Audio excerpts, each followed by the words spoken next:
Bonsoir à tous, je suis très heureux de vous retrouver pour cette nouvelle émission du JT Vert. Solène est en mission actuellement, elle sera de retour très vite. On parle beaucoup d'environnement au Fénois, c'est notre principale richesse. Je vous propose donc de découvrir le service qui a en charge sa protection et sa gestion, la direction de l'environnement.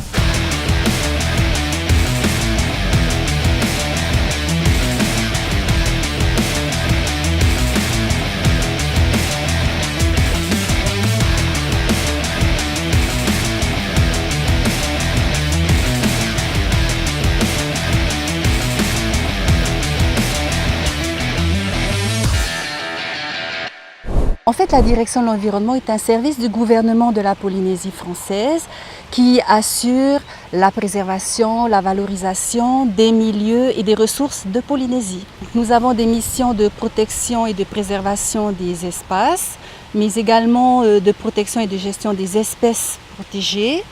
Et donc, pour assurer ces missions, bien sûr, il faut faire des études, des inventaires, des recensements et impliquer les populations dans ces actions et dans ces plans de gestion. Et nous avons également des formations de référents qui assurent le relais dans les îles en impliquant les communes, les populations, les associations qui ont plus des missions de sensibilisation et de communication pour passer les messages. Bien sûr, nous avons des référents que nous formons aussi pour des missions de surveillance, d'espaces protégés, de sites de ponte et autres. Donc, beaucoup de missions liées à l'implication des populations.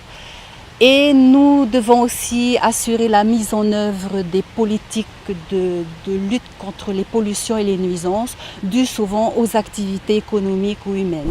Que fait exactement la DIREN ? Pour le savoir, il faut reprendre le Code de l'environnement, un texte que tout le monde devrait connaître par cœur. Bon, j'avoue qu'il est très difficile à lire. Ce qu'il faut retenir, en gros, c'est qu'il protège nos nombreuses espèces endémiques. Cela veut dire qu'elles sont uniques au monde. Certaines sont endémiques à une île, voire à une seule vallée. Leur perte correspond à la perte d'une partie de notre patrimoine commun. Il lutte également contre les espèces envahissantes. Importées par l'homme, des espèces animales et végétales ont envahi nos îles. Elles menacent aujourd'hui nos trésors. Il y a le Miconia, que l'on connaît tous.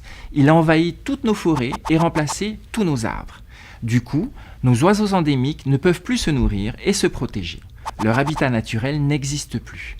Je profite de l'occasion pour signaler que l'association Manou organise régulièrement des campagnes d'arrachage du Miconia dans certaines vallées. Il y a également des animaux qui menacent notre biodiversité. Le rat noir qui détruit les nids de nos oiseaux, ou encore considéré aujourd'hui comme la plus grande menace, la petite fourmi de feu.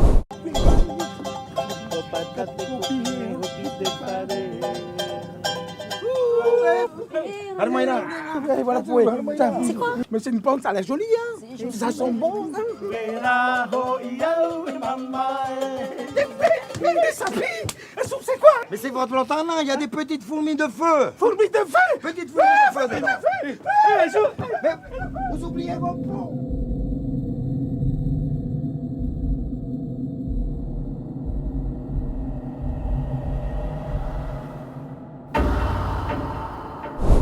Enfin, troisième mission, il gère les pollutions des installations dites classées.